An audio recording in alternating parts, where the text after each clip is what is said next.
Welcome to the Sharks and Teej Show, where we'll be talking all things NFL and America. That is Sharks, Howdy, howdy.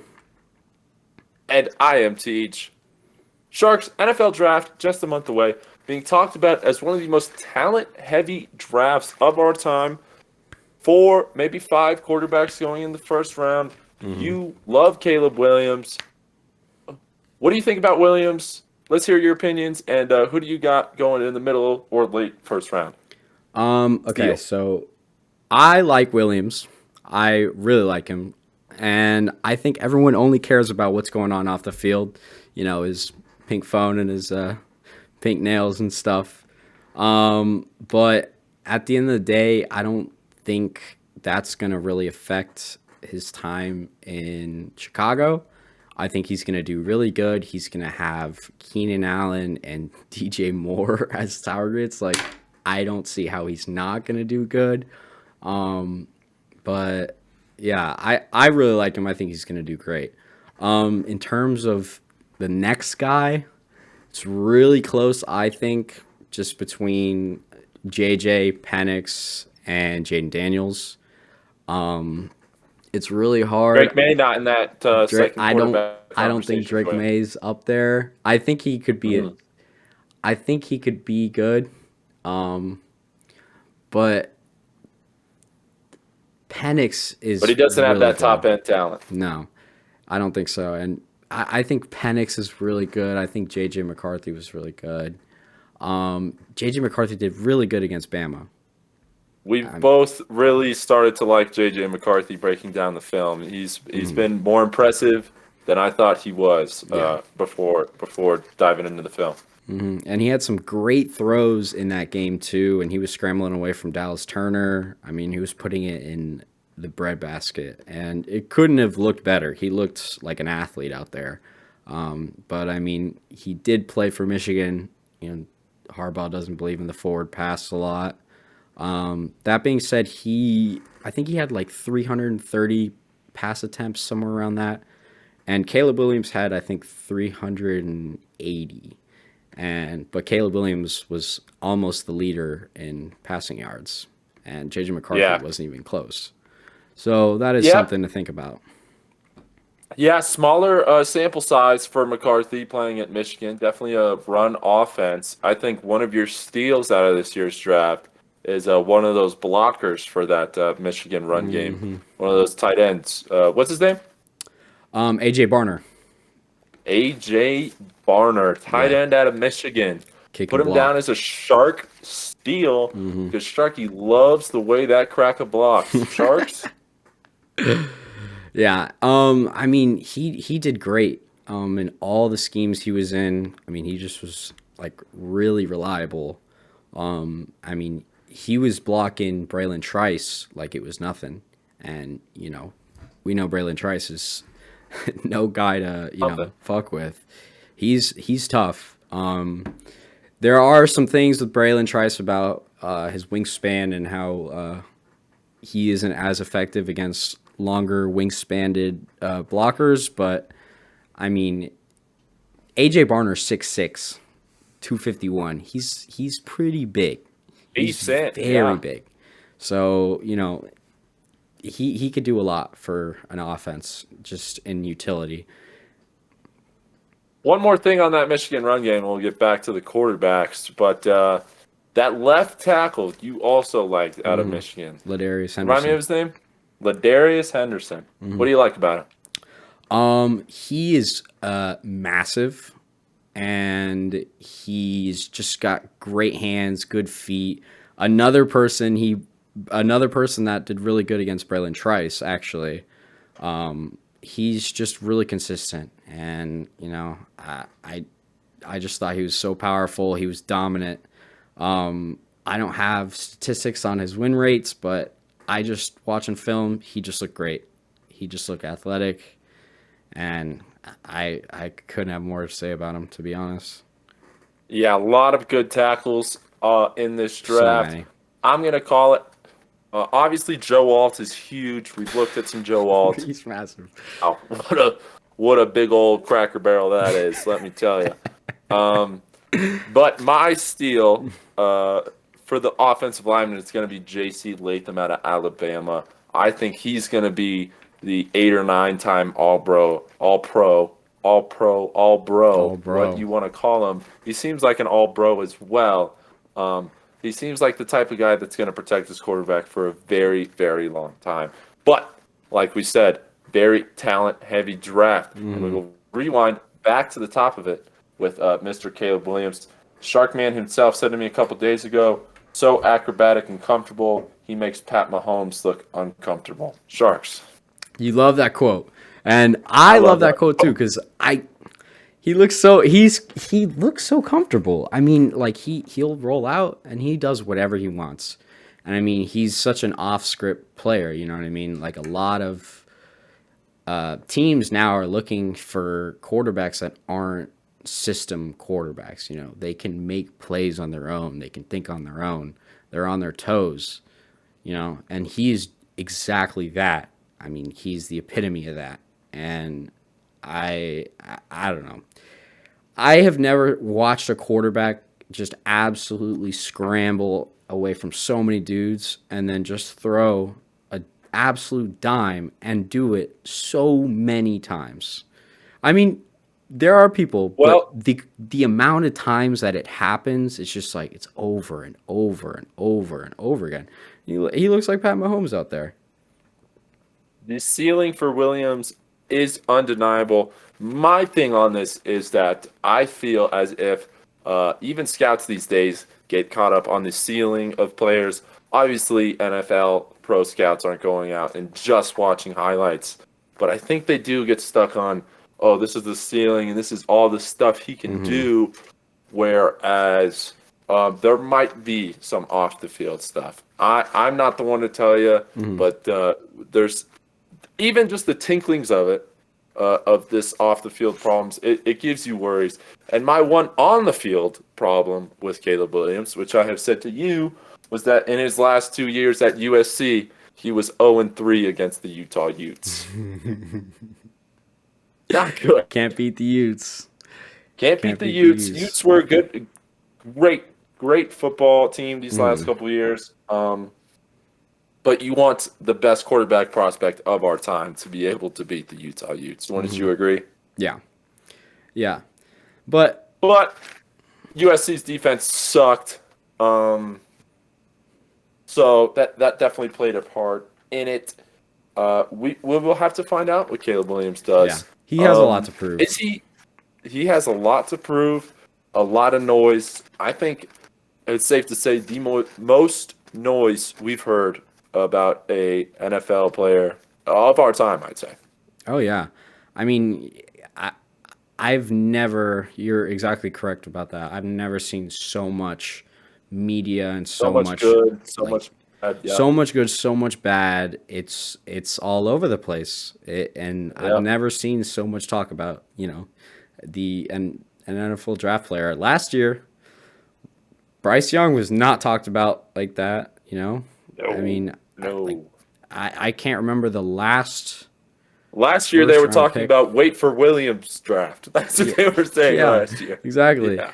It's Yeah. like I can't remember, and obviously, you know, the evolution of social media and stuff. More and more people are out there with more and more eyes every day. But I mean, like, I have never seen so much talk about, you know, a college recruit. I mean, he is the best, obviously, but just so much about him. And There's a lot, but we can both agree that that top end talent is something. Does remind you a little of Mahomes with those just insane, what the F just happened type of throws, type of plays. Yeah. Is he going to a super team in Chicago? The Bears this offseason picked up Keenan Allen, DeAndre Swift, Kevin Byard. They re signed Jalen Johnson, one of, if not the best corner in the league. Montez Sweat, they got during a trade last year. Montez Sweat then would lead 2 teams in sacks, that being the Commanders that traded him to the Bears, and then he would finish the season leading the Commanders and Bears in sacks. Sharky, Bears super team? Question mark? Absolutely. And if you don't think that, I think you're crazy because Keenan Allen, DJ Moore. I mean, what? And then on the other side of the ball, Jalen Johnson, Kevin Byard, like, are you serious? And Eddie Montez Jackson Sweat, used to be everybody's favorite player. Nobody's talking about him. yeah, him too. I mean, the talent they have is And insane. I think they should draft a defensive player at that ninth pick. Get one of these awesome edge rushers coming out of the draft to pair with Montez Sweat on that D line. Oh boy, would that be trouble for other quarterbacks, especially in the NFC North. A couple of good teams there. Yeah. Bears super team definitely coming. A couple steals I got in the draft. Cade Stover from Ohio State is a tight end. Big old body, big old catch radius. I think he's going to fit perfectly in today's NFL game. He's ranked past the 100 mark for overall players and ranked as third tight end. So besides Brock Bowers, I don't think anybody's too excited about tight ends. But I think Cade Stover is going to absolutely be a steal. And then same school, Ohio State, that D tackle Michael Hall. He's a hard worker. He's got a big body. I think he's going to get there. Any more steals for you, Sharkman? Yes. Give me another player from Michigan, Junior Colson. Inside linebacker. I mean, we fell in love with the guy watching his tape. Yep. He's there every play. He's there every play. Great downfield tackling. The guy's just a stud, and he can hit too. And he's reading these offenses so well. I just don't see how you couldn't, take him high. He's an amazing, amazing linebacker, and I think that linebackers are kind of like, I can't remember like the last time I saw a Mike get drafted high. When's the last time you saw a Mike get drafted high? Boy, probably. Oh, boy, I can't even think of one. top of my dome, the best of our time did not go too early. I know AJ Hawk went like top 10. It's because I watched that show, but that's all I got off the top of my head. I know Kuechly didn't go too early. Bobby Wagner definitely didn't go too early. Fred Warner definitely didn't go too early. Roquan might have gone late first round. Who is probably the best Mike playing today in my mind. Crazy that he didn't get paid a lot more, especially from his former team. He went to play for the rivals and Danger Russ Wilson over there in Pittsburgh. But yeah, some absolute steals. Sharky really likes this Michigan team, and so do I. Yeah. My steal from Michigan is going to be Mike St. Ristel, the corner. He's only ranked as the 13th corner, which he is a little bit undersized. But when you watch his film, he simply flies around at that slot DB corner position. Really impressive. You could tell just from watching that he loves the game. He loves getting after it. And to me, I really think St. Ristel's got that it factor. Although he's a small guy, I think he will get a fan base playing DB in the NFL and just flying around, being a little bit undersized. Yeah. 13th pick in the draft is going to the Las Vegas Raiders, who have Aiden O'Connell coming out at quarterback next year. They just paid Christian Wilkins the third most money ever to a D tackle. Christian Wilkins is good, and we both know that Chris Wilkins, Max Crosby D line will be very scary. That's a lot of money to Chris Wilkins. They still have Devontae Adams, who is coming out of his prime here shortly. Not just yet, though. He's still Devontae. Sharks, what are the Raiders doing? What do you have them doing this year? So I believe a lot of people have them projected to get J.C. Latham, and I know you really like him. Love him. I think that would be really good for them. As far as quarterbacks going, did they not just pick up? They don't have anybody at quarterback except Okay. Aiden O'Connell, and I think Okay. Brian Hoyer. Okay. Yeah. Wrong team, but oh man, their defense is killer. Their defense is killer. 13th is a tough spot to be picking a quarterback because my rival Raiders are picking right behind my team, the Denver Broncos, and we hopefully should be getting a quarterback. But I'm not sure what the Raiders are doing. Why are they paying a D tackle this kind of money? I understand why Chris Wilkins took it. Chris Wilkins is in his prime. He's Yeah. one of the best D tackles playing, and he got a bag.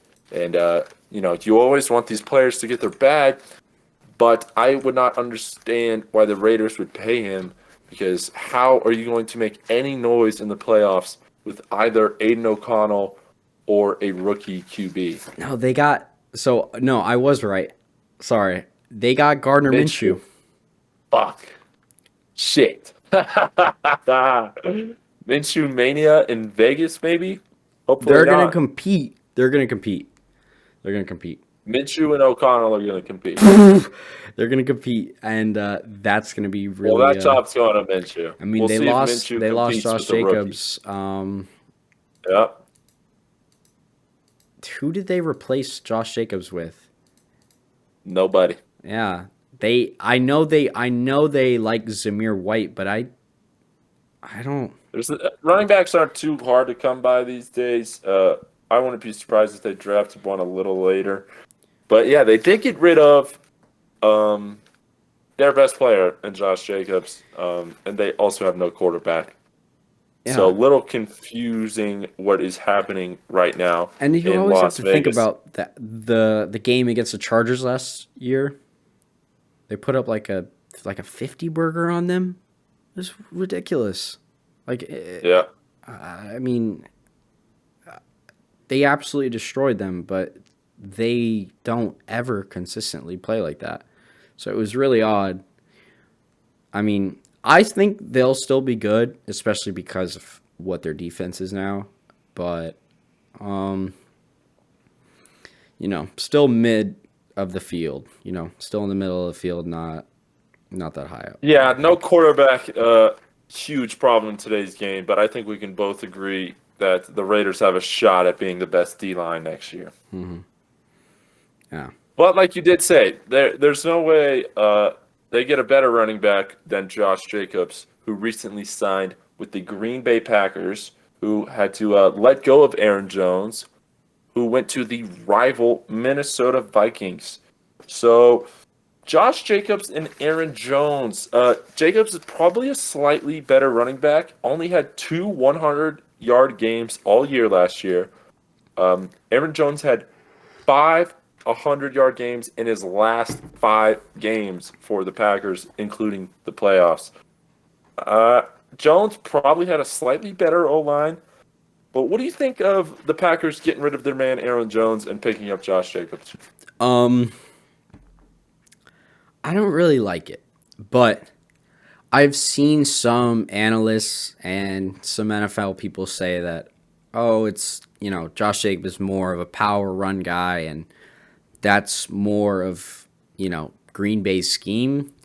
But that doesn't make sense to me, considering the fact that they've had Aaron Jones for I don't know how many years now. And he's played well. Yeah, so I don't see how their run scheme is built around a different kind of running back that they haven't had for how many years. In my opinion, I think it's bad. I think he should have stayed with them.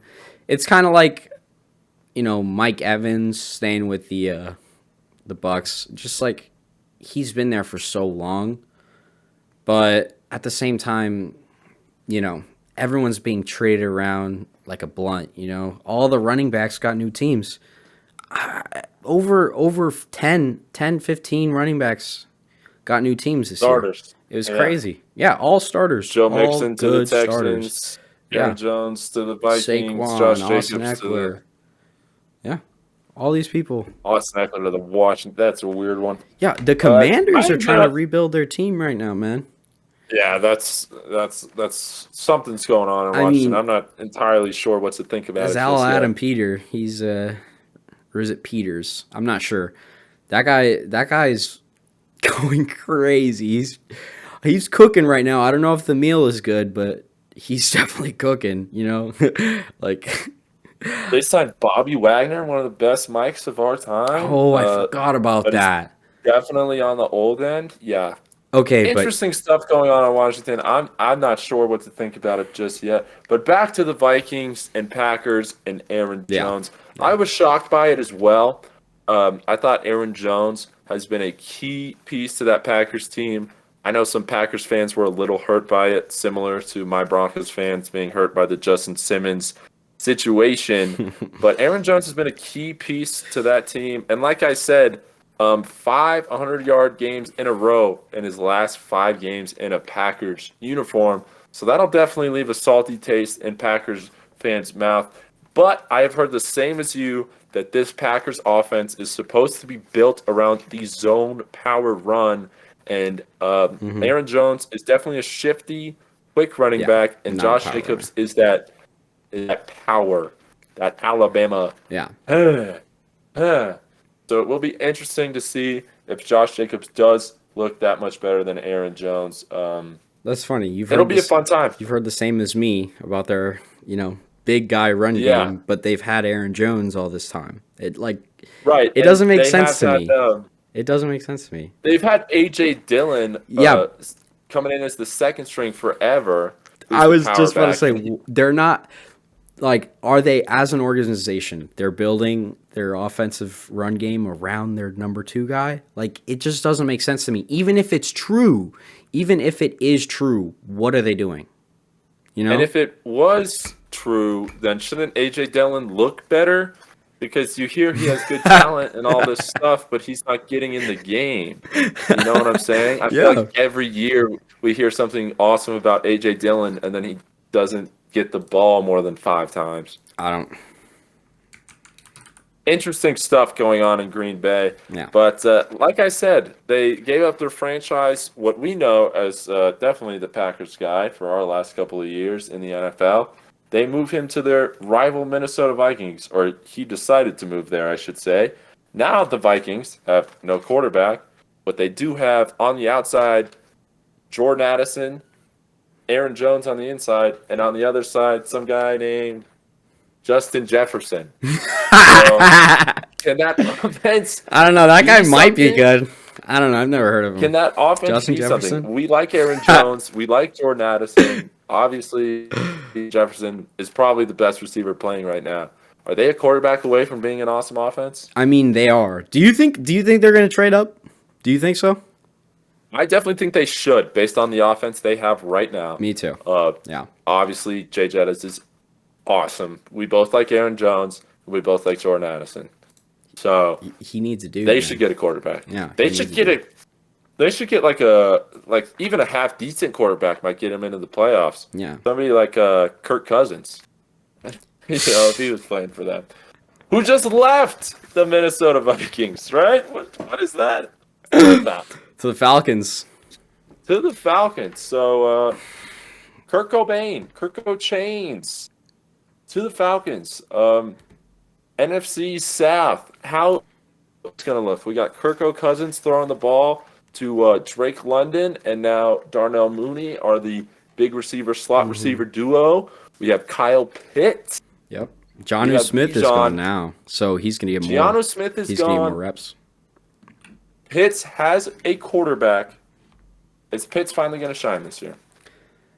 I mean, I think just in terms of Jonnu Smith leaving, I think he'll get some more balls. I think he'll get some more passes. I think he'll do good, especially because it's Kirk. No hate to Desmond. He's not ready. You know what I mean? And I think they're going to do good. It's hard to say they're not going to do good. I think you said this. Kirk's going to give Bijan space, and I think as an offense in general, they're going to shine. Raheem Morris is their new coach, right? Raheem Morris?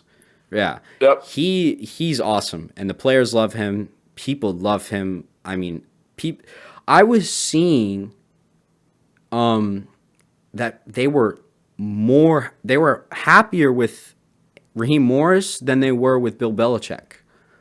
I saw, yeah, and I was like, wow, I'm blown away from that. And nobody hired Belly, huh? Yeah, no one hired Belichick, and he's, everyone calls him the greatest coach of all time, and his players love him. His players love him. I've never heard any Patriots player ever say anything bad about Bill. And they love him. Yeah, You it'll know? be interesting. It'll be interesting to see what happens there. In Atlanta, I completely agree with you. You said it. Kirk and the Falcons being able to throw the ball should definitely open up the game for Bijan Robinson. Last year, towards the end, teams kind of knew that the Falcons weren't able to throw the ball, so they would just focus on Bijan either in the run or in the very short pass. So I'm excited to see what happens. Bijan has quickly become one of the most talented running backs playing, almost Christian McCaffrey level, in my opinion, of talent. Very fun to watch. Should be a top 3 fantasy pick. Yeah. Kyle Pitts, though, everyone's looking for him to shine through. Averaged 5 fantasy points a game last year. I believe he played in every game. I had him. Wow. I had him. I think you traded him to me at one point. I think I did. I fleeced you. You traded me Kamara for like two tight ends. It was good at the time though. Like they fell off, It was at the time it was a good trade, but it was just, Kamara went off. But Kyle Pitts, I think we have a lot to expect from him. I think Kirk's gonna give him the ball a lot. Kirk is used to playing with, TJ Hawkinson. So he's used to relying on his tight end a lot, So I'm not sure if, their offensive schemes are the same, but in the back of his mind, he might like dumping it off the tight end a lot. I don't know exactly Kirk's play style. I don't know what's going on in his head, but if you're conditioned with TJ Hawkinson for like 2 or 3 years, I think you're always going to like want to hit your tight end in bad situations. You want to just dump it off. I think he's going to utilize Kyle Pitts because he knew how to utilize TJ Hawkinson. Very well said. Yes, I think Kirk O'Chains is a very utilize your tight end type of quarterback. Staying in the South, and we'll stay in the NFC for you here, pal. You got the Panthers flag behind you. What do you think about the expectations for Bryce Young coming into this season? Great question. I think Bryce Young right now has the most pressure out of any quarterback in the NFL right now. I don't think anyone else is facing the pressure he is facing. The Panthers have 2 brand new guards, Damian Lewis, Robert Hunt. We got Deontay Johnson, right?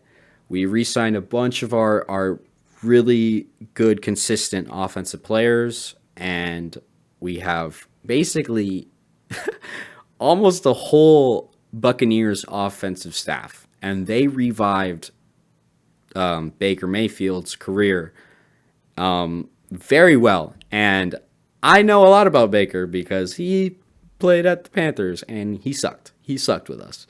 And he did very well. He did very well last year with the Bucs, and a lot of that was because of Dave Canales and his offensive staff. We took him. We took their run game coach, their running backs coach, their tight end coach, and I'm pretty sure their offensive line coach. I'm a terrible fan for messing that up, but we got Dan Morgan now, our new GM. And he's just cooking right now. And he knew him and Dave Canales, Dan Morgan played for the Panthers a long time ago, I believe in the 90s. He was a linebacker, stud. But him and Dave Canales have a very objective view when looking at our offense. Dave Canales said it himself. he doesn't have any personal connection with our offense. He doesn't know any of our guys like that. So he can come at a very objective viewpoint at our team and look, okay, we don't need this. This is bad. This is good. This isn't good. You know what I mean? So he is really stripping apart our offense. No matter, I mean, we let go of some really veteran guys that have been with us for a while. And, we need that. It's tough, especially on the fans, losing a player you've had for a long time, but it's what needs to be done to win. And we had a terrible offensive line last year. Bryce Young wasn't the most sacked quarterback, but I think he was top 3 most sacked quarterbacks last year. It was bad. It was bad. And so I think we have a lot of hype this going into this year. Like we want a winning season at least. We want to do better than, our 2-win season last year. It's terrible, but I think we got a lot going into the season. Signed 2 guards. We signed Deontay Johnson just today. Signed Jadeveon Clowney on the edge, who was almost had a revival of his career last year in Baltimore. I think Bryce needs another weapon. I would love for you guys to draft a receiver with that 33rd pick. What do you have to say about that real quick? Ooh. My top pick is Keon Coleman. Where we're at in the draft, I think he is at pick 33. I think he's the best option. Now, I do want to address I'm an FSU Knowles fan, so I have also a little bias. I watched him tear it up on the field. He has a Keon Coleman jersey. I may or may not have a Keon Coleman jersey. I may or may not. But he looks good. But he does look good. He's awesome. Like a very solid NFL receiver. But there's a couple of those coming out. Xavier Legette looks awesome. He's the next DK Metcalf. Lad McConkey is an amazing route runner. He's quick, fast. That dude's insane. And we have a lot of people that also want to get those guys. So especially the Chiefs, really, really need a receiver, and they are right behind you guys. So it'll be interesting to see what weapon the Chiefs take, and then hopefully what weapon the Panthers take. I think they're getting AD Mitchell. If I love Keon, but if AD Mitchell is available, I might almost really consider taking him over Keon. If AD Mitchell is available, yes. But I love Keon. He's my guy. So Keon Coleman all day. Yes, it's not going to get as much media coverage. It's going to get a lot from these 2 guys. I can tell you that much. But although the Panthers and Bryce Young aren't going to get that much media coverage this year, especially with all the new young quarterbacks coming in right now, yes, I will agree that Bryce Young is on definitely the hottest quarterback seat, if not the hottest seat in the NFL this season. They have gotten him guards. They got him a weapon. They got him a pass rusher on defense to win some games. Now, can he win some games for the Carolina Panthers? Sharks, do you believe Bryce Young is the guy in Carolina? I think he is. And I know a lot of people I watch on YouTube don't like him. And I know a lot of analysts don't like him. I haven't written him off yet. I think he deserves another chance. I don't know how many quarterbacks have gone into their first year into a crappy program because they're the first overall pick. We did trade up. I know we traded up. We're still a crappy program. That doesn't change anything. We were a crappy program. He came into a crappy program, did terrible, had no wide receivers. So I just have to hold it until he proves himself. But I'm not writing him off yet. Peyton Manning, his rookie year, did at the time set the interception record. So Bryce Young, coming into last year, we were both excited about. Obviously, like anybody with two eyeballs, we knew that he was a little undersized, but we really like talent, and not only the on the field talent, but also the off the field / on the field poise with Bryce Young. Seems like a leader. Seems like a dog. Oh yeah. Will he be able to get it done for Carolina? Staying in the South, but switching conferences. Let's talk about the Houston Texans. CJ Stroud absolutely took the NFL by storm last year. They added Daniil Hunter, a great edge player, Joe Mixon in the backfield, and pretty good inside linebacker from Tennessee, Aziz Al-Shaair. Sheldon Rankins on defense, though. Pretty decent player. Sharks, what are your expectations for the Houston Texans and CJ Stroud this year? I think no matter what anyone says, I don't think anyone's saying it anyways, but they're going to be good. They're going to be so good.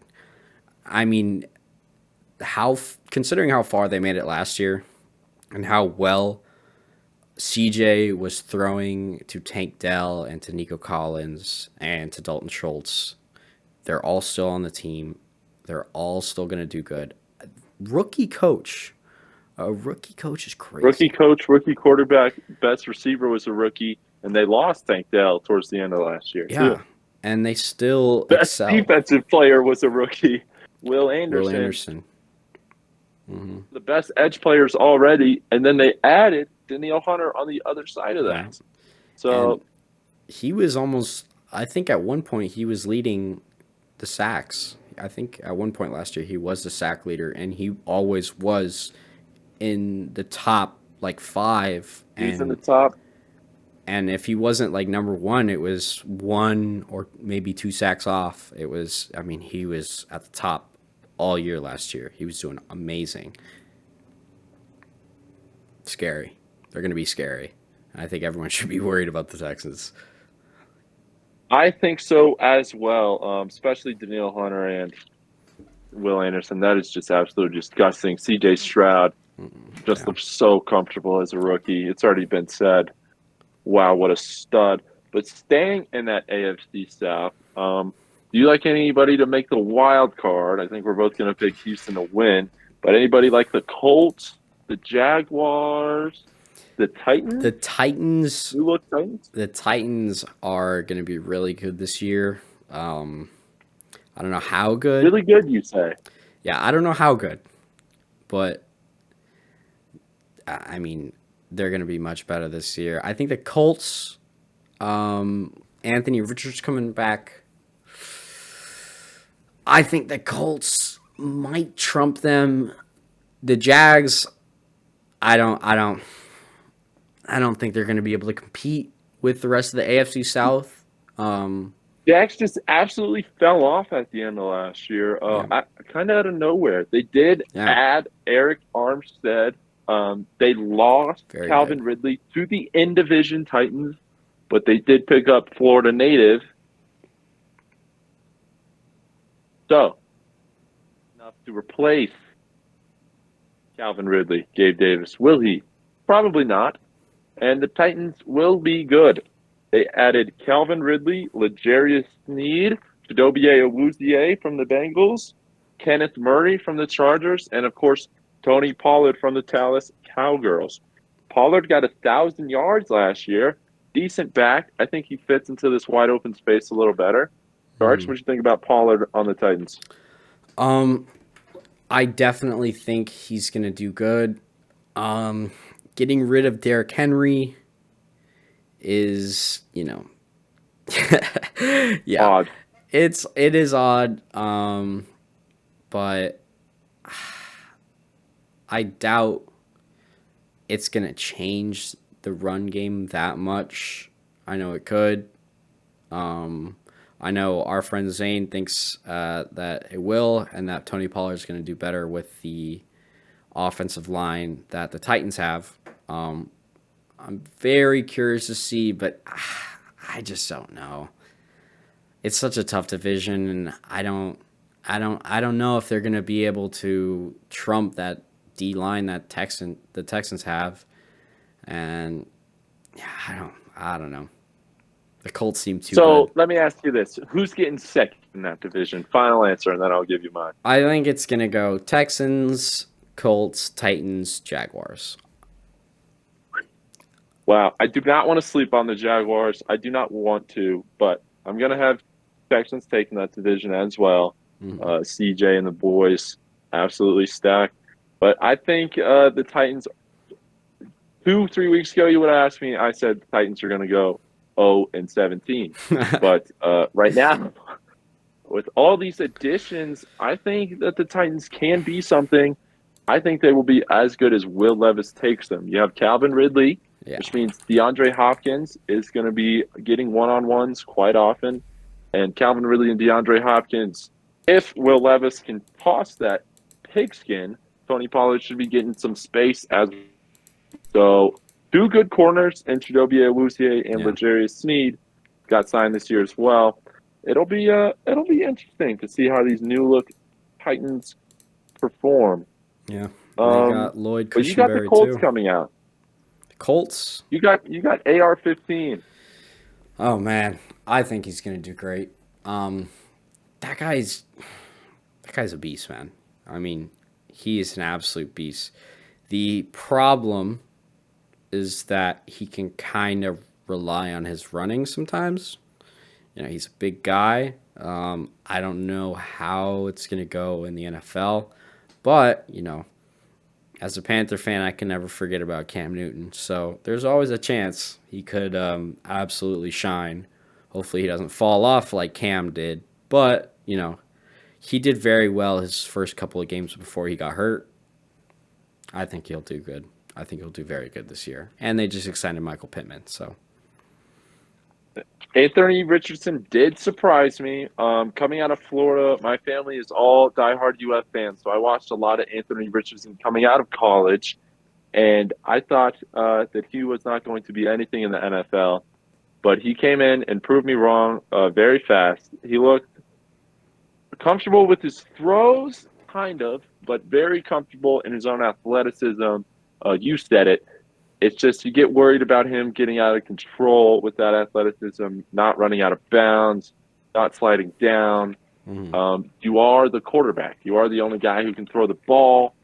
So we need you out there. And you also did get drafted at number 3. Was he 3? I don't remember. 5? He was very high. He was way higher than anybody thought Anthony Richardson was going to be until the last couple of days of that draft there. So it'll be interesting to see what AR-15 and the Colts can do. Now let's talk about the teams that we know are good, that were real good last year. One of the guys that's on the Titans, L'Jarius Sneed, Chiefs lost their best corner, top 2 player on defense, maybe top 1. Chris Jones is one of the best in the NFL as well, but L'Jarius Sneed might have won the AFC Championship game for him, punching the ball out of Dave Flowers' arms there on the 1-inch line. Wow, that's a big piece loss for the Chiefs. The Ravens lose Roquan Smith, but on the topic of the Titans, they get Derrick Henry. We've talked about what that option might look like. You want to take Henry on the inside or Lamar on the outside. Who are the best teams in the NFL next year? Give me your top 3 or 5. It's going to be hard to pick a one. It's going to be so hard because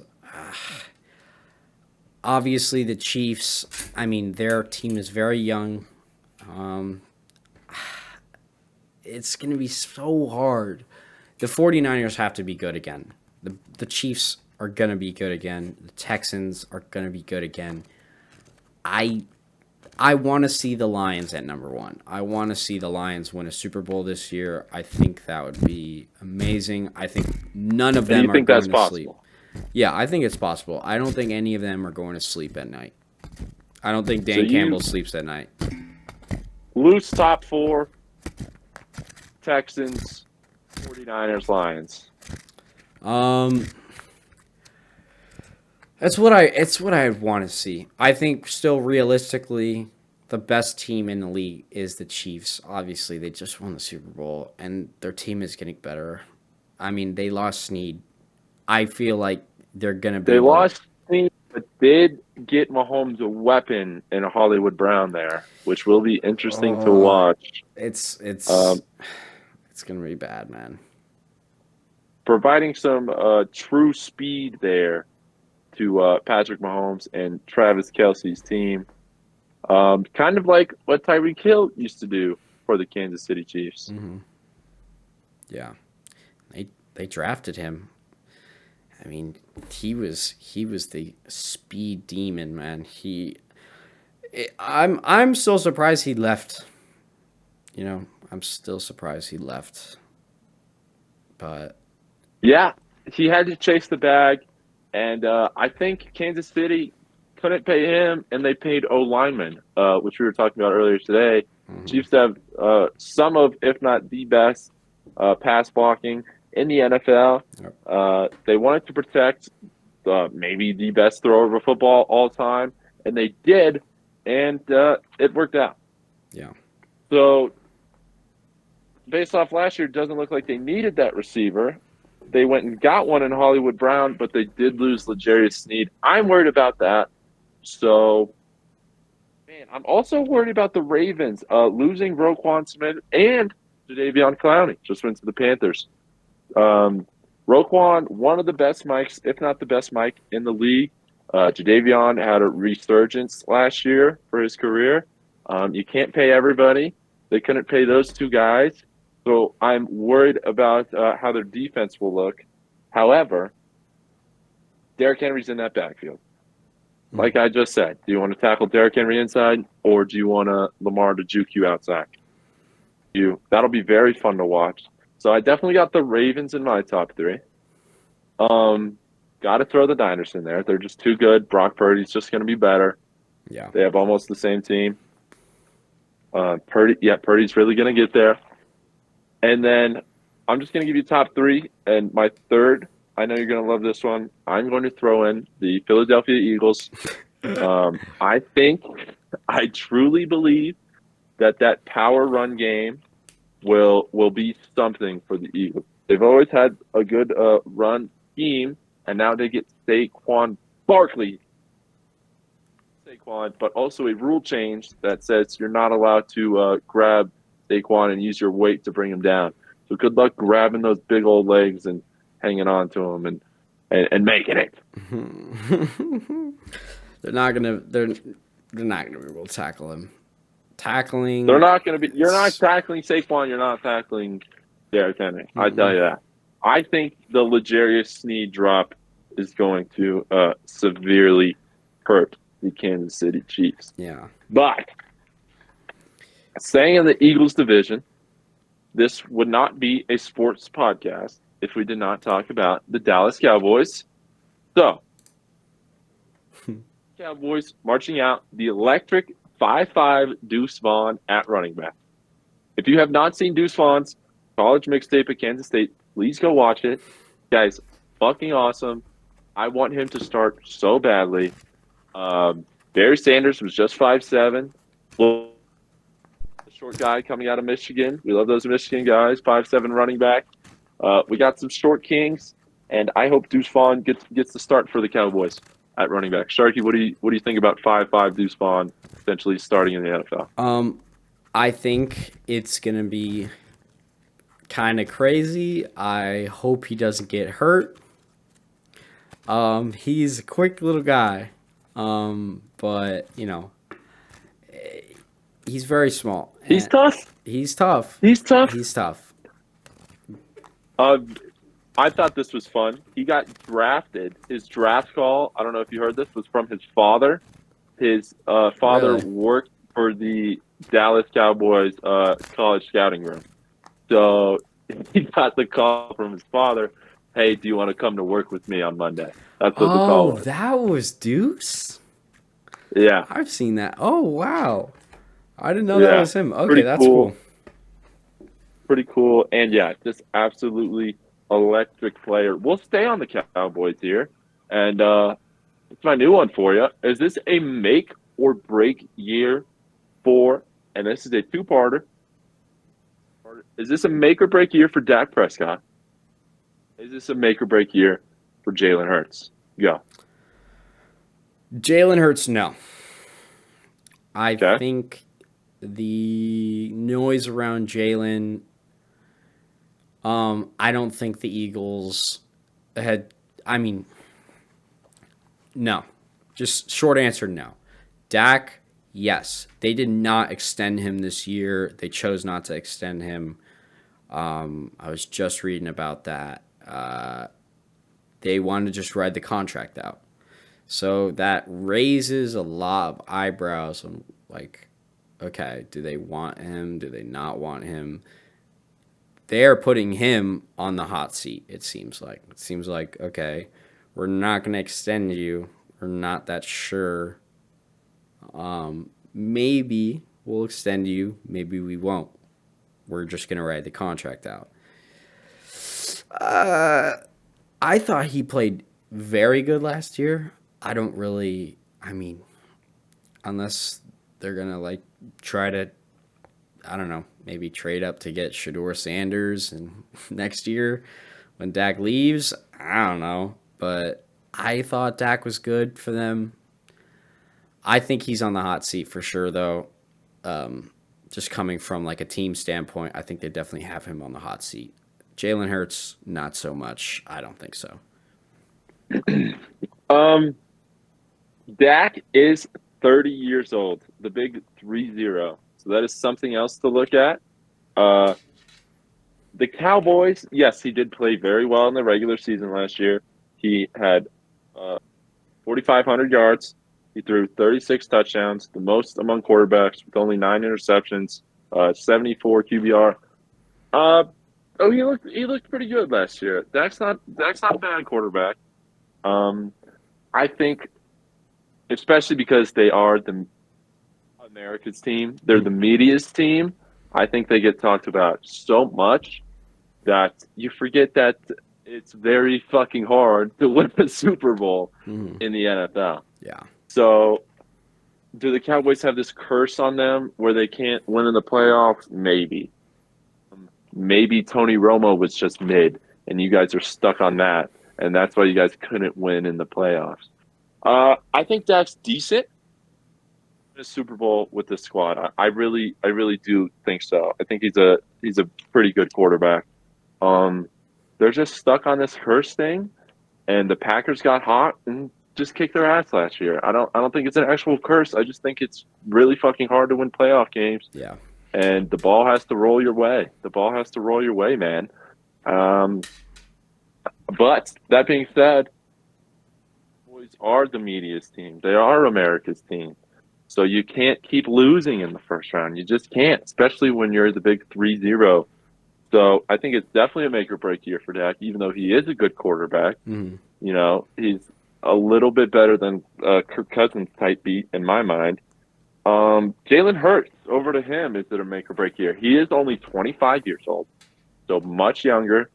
Would think you'd have some time, but I am definitely tapped in with the Eagles fan base. I have a good family who are diehard Eagles fans. I have a good friend who's a diehard Eagles fan.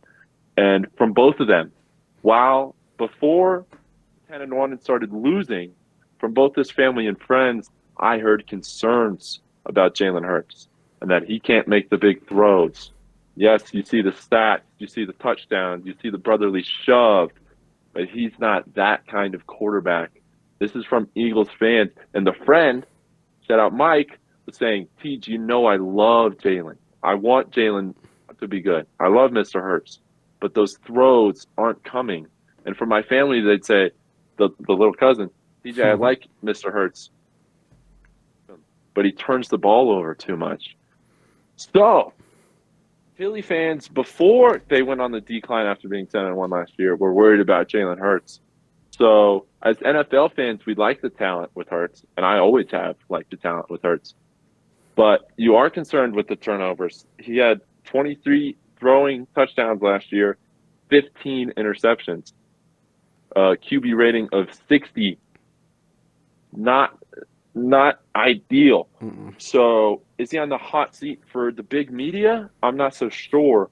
But for Philadelphia fans, he might be. Yeah. Which is It'll be very, very interesting to look at. So, all these free agency moves, all these new teams. You got anything else you want to say about that before we get into the rule change? Um, I'm no, I'm just very excited to see who the Chiefs pick because that's ultimately really going to, you know, change what we do. We're really going to be relying on what they pick to make our decision.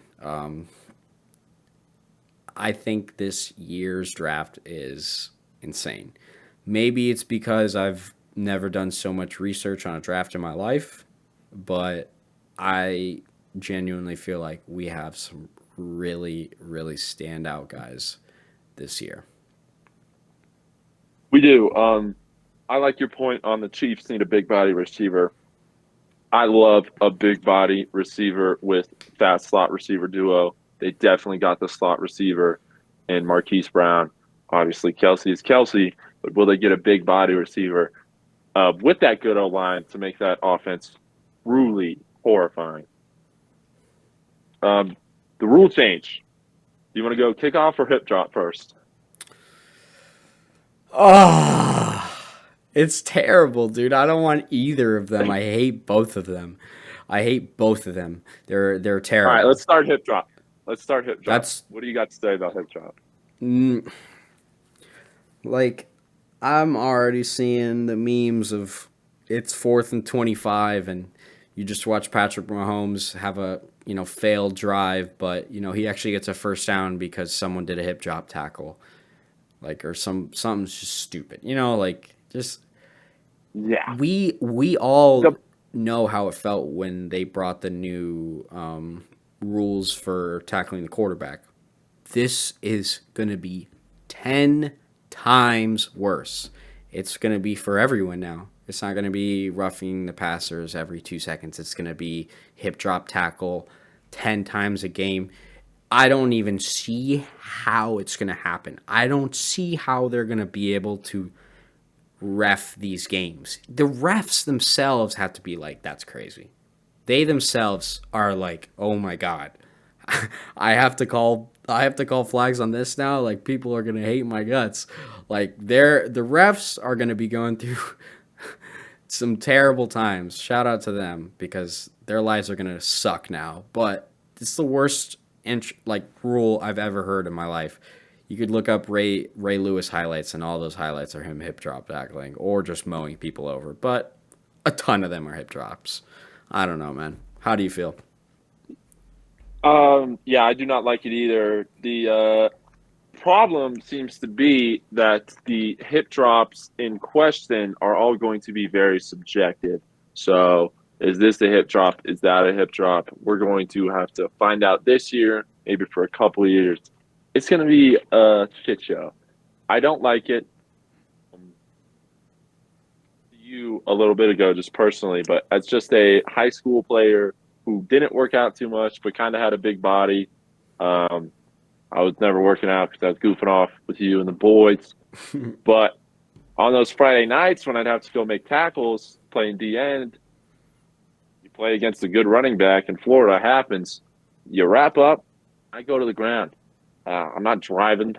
I'm a big guy. I need to go to the ground to tackle you. I don't want to let you get away. So as an amateur, this is fucking tough. The pros are pros. These are the athletes of athletes here in the NFL. That's tough to make a tackle like that, Mm. especially like we were saying earlier against these Derrick Henrys, against these Saquons. What the fuck are you supposed to do, man? Except go down. You have to get up and you have to do a board drill with Derrick Henry and Saquon every time you want to tackle him. Nope. That's fucked, Nope. man. It's not gonna That's happen, bro. fucked. It's not gonna happen. No, it's not. It's not. Linebackers, NFL linebackers are going to have a hard time against these strong ass running backs. It'll be something to watch. I don't like it at all. In one word, the hip drop tackle is fucked. How are you supposed to tackle a guy? It's interesting to watch. I'm not excited about it. The kickoff. How do you feel about it? Terrible. I hate it. Um, as someone who was much smaller, I also played high school football. I wasn't that good. But one of the few times anyone on the team I remember could prove themselves was on kickoff. And they would just put you on kick anyone. They just put anyone and everyone on kickoff. I mean, didn't matter if you were good or bad. There were good players and bad players. Everyone got a chance to, shine and make a play. I think that's going to take a lot of opportunities away from more levels in football, college. I mean, who knows if college football is going to start doing that kickoff? Who knows if high school football is going to start doing that kickoff? It might take away many opportunities. And I've heard Shannon Sharp talk about this too. He was saying the same thing.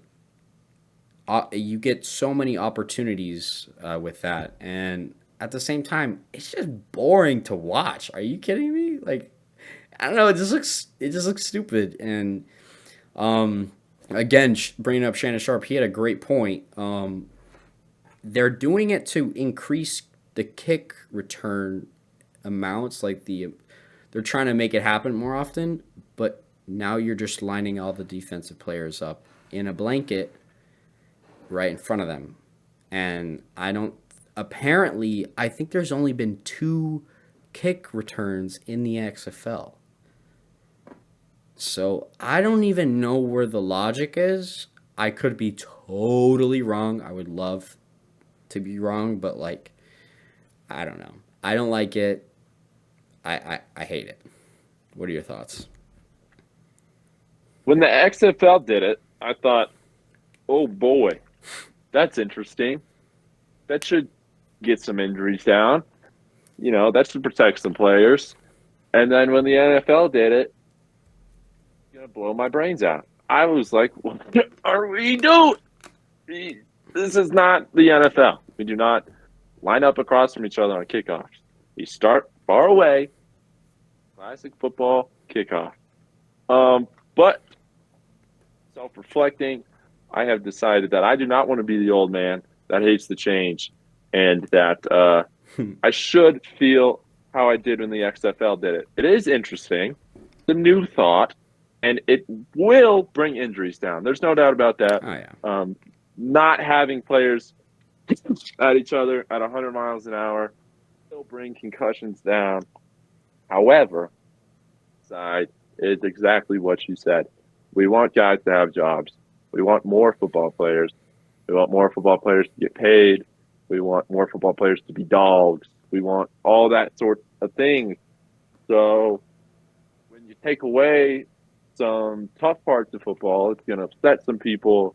And if you take away jobs, that's going to upset anybody that's for America.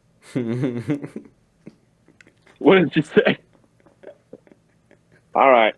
That's what I got on NFL. What about you, bud? Gosh, I just cannot wait for this draft. I am so excited. I just can't wait. I'm literally counting the days till the draft. But it's going to be an interesting year next year. I hope that the bottom teams, the lower teams, start moving up. Recycle the teams a little bit. That's what I want every year. No one wants to see, the same 5 teams at the top. I'm going through that right now in my other sport, but sometimes it sucks. Sometimes you want a little change of scenery. So I hope next year, bottom teams do a little bit better. That's what I really hope. But NBA, we doing a little NBA. What do you got on the NBA? That's how you get my dong hard right there, ladies and gentlemen.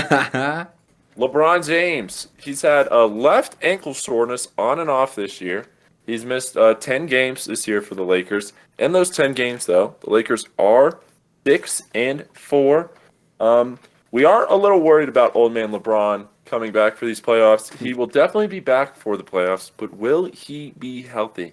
All the answers on when he's coming back says he's coming back, but they are kind of vague in the sense of We're not sure what's going on with the ankle. We're not sure how healthy he's really going to be or what has been bothering him with this ankle all year. So, in my hypotheses, our king is finally letting Father Time get to him, and these little injuries are going to come up. Obviously, we want to see the king do well, but there's only so much your body can do at 40. We'll see what he can do. The West is absolutely stacked. Will the Lakers do anything else without him, and how far will they go with him? Last night, the Lakers did beat the Bucks in double overtime. It was a thriller. AD, Anthony Davis, did make a couple of jump shots. NBA fans know that if you let this guy make a couple jumpers, then you're in trouble. Yeah. The last time Anthony Davis was making jumpers, the Lakers won the NBA championship. So, he shot 12 for 31 last night. Not great. Let's get those numbers up, Anthony. And wow, the Lakers will be scary. Although he did shoot 12 for 31, he did drop 34 points and 23 rebounds. I'm about to. Those are impressive numbers, AD. Let's just keep that up. Let's just start sinking those jumpers, and nobody will beat you and the king. Shout out to the white boy, Austin Reeves, the other AR-15, the NBA AR-15. He shot 10 for 20 from the field last night. 29 points, 14 rebounds, and 10 assists. Wow. Austin Reeves really stacking up that stat line for a crackerjack. Your favorite player in the NBA, Joel Embiid, has been out since early February with a meniscus injury. When he went out in early February, they said he should be out 6 to 8 weeks, and that timetable is looking accurate. He should be back anytime here within these next 2 weeks. The Sixers have gone 13 wins and 25 losses in their games without Embiid. So not great, and they have slipped all the way down to the 8th seed. Wow. Which brings me to my point about the 8th seed. Whoever is the 8th seed will be playing the first-seeded Boston Celtics, who have looked good in the regular season. However, this is my first time getting to say my NBA take on a pod. The Celtics got rid of their interior defense with Robert Williams. Not good. You get rid of your outside defense and Marcus Smart, but you replace him with Drew Holiday. Love that. I love Marcus Smart, always have. I used to have a fathead sticker of Marcus Smart on my desk. I would have the sticker, except I don't have the desk anymore. That's besides the point. Love Marcus Smart. We loved wing defenders. Drew Holiday is better than Marcus Smart. Drew Holiday is awesome. So that is fine. That's an upgrade there. However, you got rid of Robert Williams and you replaced him with Dingus Pingus Kristaps Porzingis. Good offensive player, but can he defend inside? The last time I was thinking about it, I was like, I've seen Dingus Pingus get some blocks this year. I've seen him make this play, that play. He's not doing that. These last couple games, teams are starting to get into playoff form, and I am watching centers like Clint Capella take Dingus Pingus to the woodshed and do naughty things to him. So I am concerned about what is going to happen to the Celtics in the playoffs, which brings me to the point. The 8th seed plays the 1 seed. If the Boston Celtics are the 1 seed and play the 8th seeded Philadelphia 76ers, Dingus Pingus will have to guard Joel Embiid inside. Goodbye, Celtics. See you later. Oh, no. And the East is full of big guys. Joel Embiid's coming back as the 8th or 7th seed. Bam Adebayo is going to be the 7th or 8th seed, somewhere around there. Bam. Giannis Antetokounmpo is in the East. So, yeah, good luck defending inside against all three of those guys, Boston Celtics. Said it since the beginning of the year, and I am sticking by it. You need inside defense in the playoffs. Shout out Orlando Magic. We are tough. We're not going to win it this year. It's our first year, being good. We finally built something up here. Finally, we have a team to stick around. Sharky, how's Pacheco Orlando doing? native. Yes, sir. How's Pacheco Paulo doing? Banchero. Or Pacheco. Oh, my God. NBA tapped in. Paulo Banchero, he made the All-Star team. Tell him not So, an NBA fan. Rookie of the year last year, All-Star this year. We absolutely love Paulo in Orlando. He is the Jesus Christ of my generation of Orlando Magic fans. There's zero doubt about that. Wow. When he was coming in, I wanted the Magic to draft Chet. I will be honest about this right here and now. I wanted the Magic to draft Chet because I saw the league going in a versatile direction, which Chet does look like that. Chet does look good. And I was concerned with these past couple years of picks with big guys, big forwards, and we're like, oh, they can do everything right. We've seen a lot of those type of guys like Bynum and Andrew Wiggins, who's become okay, but when he was coming out of the draft, people said he was a LeBron James, Kevin Durant hybrid, which we've heard with these big forwards. So I was concerned with Paulo, a big forward from Duke who can do everything. I didn't think it would turn out. Thank God I was so wrong because he can do everything in the NBA. Shoot, pass, he has a mind for the game. You already see him directing his teammates around the floor to make plays in just his second year. This guy's the real fucking deal, Sharks, let me tell you. I'm so happy we got Paulo Banchero. And he's here to save the Orlando Magic, bud. I hope so. It's been a long time since we've been good, man. It's been a long time. We're floating around the fifth seed. So it's looking like we will be in one of those spots and play the New York Knicks. Should be, which is hilarious because I have this here because I'm a Melo fan. Big Magic fan, also a Melo fan. That would be a sick series to watch. East is full of fun stories. We'll see what happens there with the Boston Celtics that are weak inside. Going to the West, the Nuggets just got first back. It's been back and forth all year between the Nuggets, the Oklahoma City Thunder, and the Wolves. The Thunder are just half a game behind the Nuggets for first with just about 10 games left. And not only are they half a game behind, but we also have the Thunder and the Nuggets players in the MVP race. One of them is going to get it. I promise you that. It's going to be Nikola Jokic or Shai Gilgeous-Alexander. Now Joker already has two of them. We've given the last 4, maybe even 5 to big men. I would be shocked if the NBA wanted to do that again. We want to make it flashy. We don't want to give it to big men. That's what the league is thinking. Shai Gilgeous-Alexander for the Oklahoma City Thunder is averaging 30 points per game, 5.6 rebounds, 6.3 assists. Oh my gosh. 30 points, 5 rebounds, 6 assists. Pretty good. Nikola Jokic is averaging 26 points, 12 rebounds, and 9 assists. Wow. That's a tough one. Yeah. Looking at it on paper together, I'm going to have to give it to Jokic. 26, 12, and 9. That is just too impressive of a stat line. I know we all like the 30 points. Shai, 35 and 6. But it should go to Joker. I'm thinking the NBA will give it to Shai just to mix it up. So we will see what happens there. And the Wolves are a game and a half behind the Nuggets. So it'll be real tight. The Wolves are coming to Denver this Friday. The Nuggets play the Wolves twice in their last 10 games. So those can be pivotal games to see what happens here in the West. The Wolves also were the Nuggets' toughest competitors last year in the playoffs. I do not expect the Thunder to do anything in the playoffs this year, although they have been stacked in the regular season. They do play great defense. Jalen Williams. Shai looks awesome. I like Chet. Always like Chet. They're too young. Teams do not come out in their first year and do it all. I don't expect it from the Thunder, and I don't expect it from the Magic.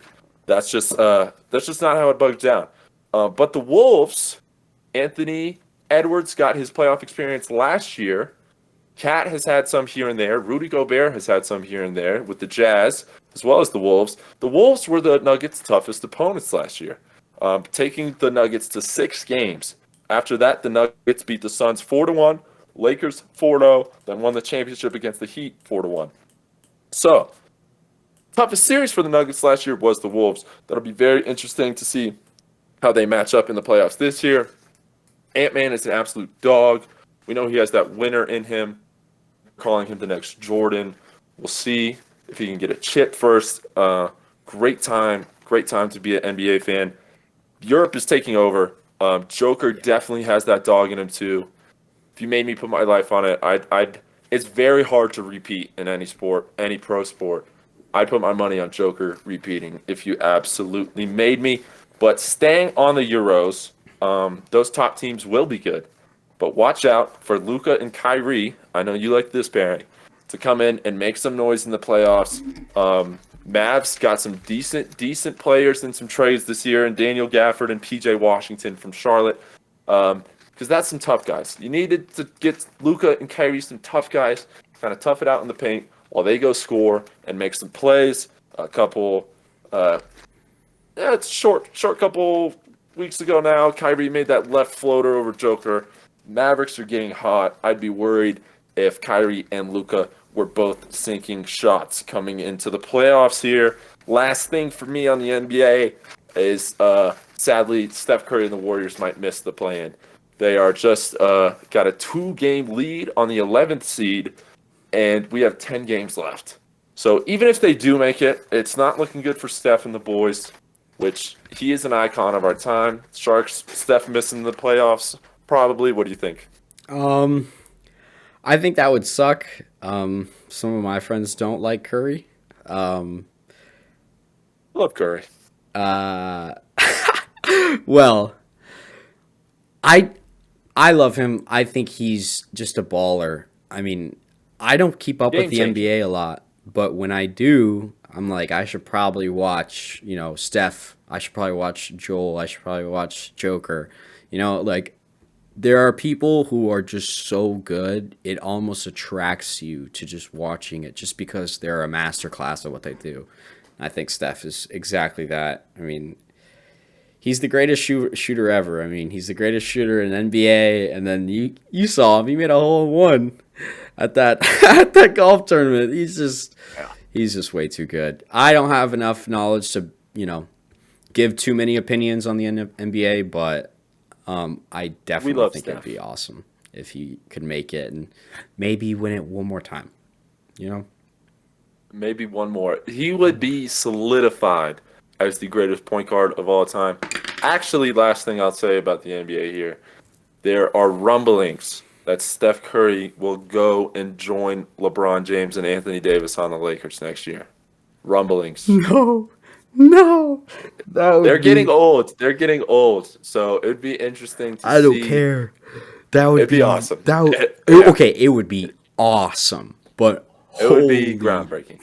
Fuck. That would be ridiculous. Can they afford that? Yeah, is there like a salary cap? Like an NFL team wouldn't be able to do that. Yeah, you just go way over the salary cap and then pay the taxes later, and you're the Lakers. The Rams did it. With when they won the Super Bowl. They were paying everybody. Yeah, they were paying everybody. Yeah, gosh, you hear about it. That's here and there. That's crazy. It's a rumor. Steph and LeBron, that would be fucking awesome. That would be. I feel like Steph would get some flack because he would have played with Kevin Durant and LeBron, but I think at this point in his career, it's fine. I think we were all mad about the Kevin Durant thing because him and KD were both in their primes. That was one of the wildest, definitely the wildest free agency move of my time, no doubt. Anyway, speaking of free agency moves, you got a big old Ferrari flag behind you right there. How's Ferrari doing? Bright future? Oh yeah. So on to F1. We'll have a little part here. I'm a huge Ferrari fan. This past weekend, Australian Grand Prix 2024. Ferrari won 2, Carlos Sainz, and then Charles after that. I have to, obviously say that Max Verstappen did retire from the race. That is basically the whole reason we won. That being said, though, Carlos was putting up significant numbers. And when I mean significant, the next closest guy, he was beating their lap time almost a second more each lap. On, I believe it was lap 15, he was 17 to 18 seconds ahead of the next guy. And Ferrari's getting rid of this guy. And yeah, he pitted, the gap closed, and then a couple laps later, he started doing it again. And he couldn't keep it up throughout the whole race.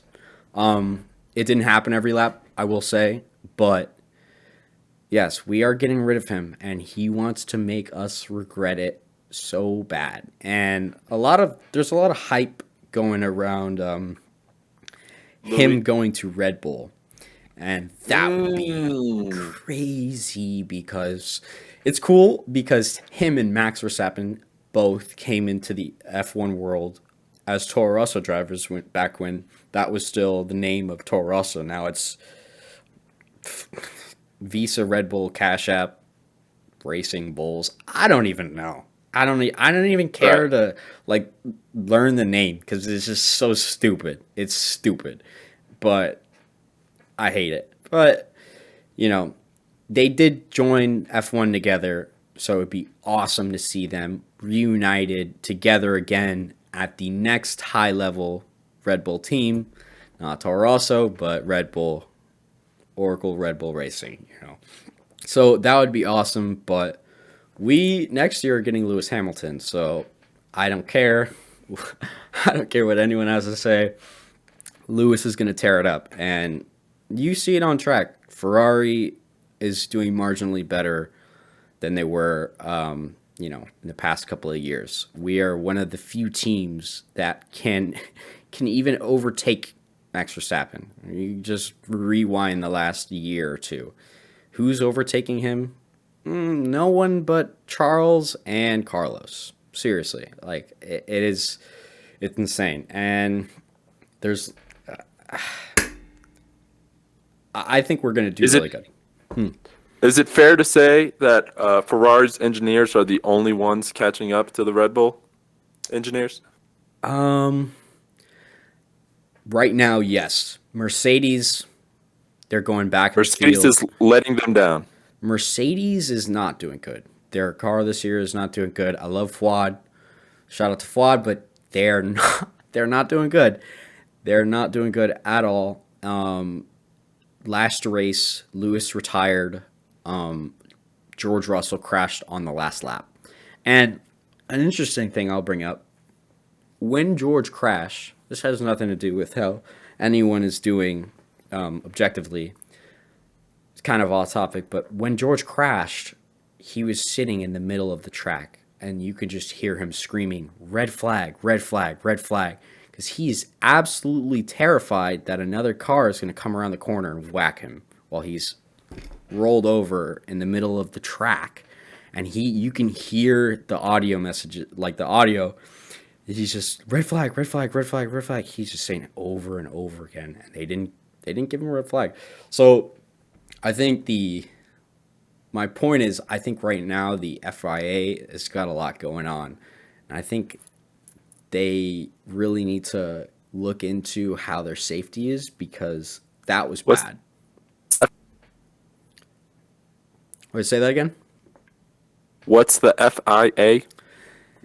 The FIA is basically like the NFL commission, like just they basically make up all the rules for all the Formula 1 races, all the WEC races, the rally car races. They're like the government of motor racing, basically.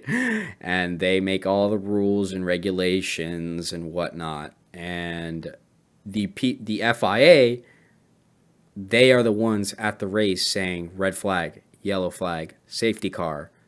You know, they are the ones calling the flags, and you can hear this driver screaming, "Please, red flag! I'm in the middle of the track, red flag!" And they didn't call a red flag, and someone could have hit him. Obviously, nothing happened, no one hit him, but it was very unsafe by the FIA, and I think that's like a big story right now going on in F1. There's a lot circulating around his last crash, but a lot of interesting stuff going on in F1. But Ferrari, we're on top. We'll be on top next year. Come on, I come on, Max. So the Ferrari engineers are getting there, and the Mercedes engineers have been lacking. And Lewis Hamilton, to my understanding, is one of, if not the best driver to ever do it. Yeah, the no one's really catching up right now. Honestly, nothing really changed throughout the field except Alpine dropped to the bottom, which is like odd because at the end of the last year, Ferrari and McLaren were probably most competitive. Mercedes actually is dropping this year. But in terms of engineers and how the cars are, Red Bull is still on top. Their car design this year, they completely changed their car design this year. Their body, the chassis has a massive, basically a massive line on the top, and this perfectly constructed aerodynamics. I'm not very good at explaining that, but basically the wind flows right into the intake, and it's insane. And it was an abandoned concept by Mercedes, which is kind of funny to think about. And they completely changed their car design, and they're still on top, destroying everyone this year. And I don't think a lot of people are talking about that. Again, it's still a Red Bull. They were like not the most massive changes ever, but they did change very big parts of their car, and they are still dominating. So it's very interesting to see what's going to happen. So, with Lewis Hamilton being the best driver ever, and then as soon as I start paying attention, Max Verstappen winning every race, is it fair to say that Lewis will have a chance at competing with Max, or better than a chance, he will compete with Max in a Ferrari car? I think in the coming years, we will be able to. At least next year, we should be much more competitive. I think we are slowly catching up. Ferrari is. I don't think most of the other teams are. McLaren's catching up. I don't think they're at the level we are at, especially with our drivers and our driver lineup next year. Love Lando Norris, love Oscar Piastri. Neither of them, I think. Lando's close, and Oscar is awesome. No hate to either of them. I love both of them. But are they on a Charles Leclerc and Lewis Hamilton level? No. No way. So I think Ferrari next year still we are the most competitive this year, but next year and the year after that, I still think we're going to be at top, second, at least top or second. I think Red Bull is going to be dethroned soon. It's happening. It's coming. You had me hop on the Leclerc Ferrari bandwagon. The Leclerc bandwagon and then the Ferrari team. Wow. Well, it's just a beautiful story. So we're rooting for them, and hopefully they can get it done. But young Max Verstappen cannot be stopped for now. Nope. That's all I got on F1 right now. All right, America. Thanks for tuning in. This has been Sharks. That has been Teej. And we're out of here.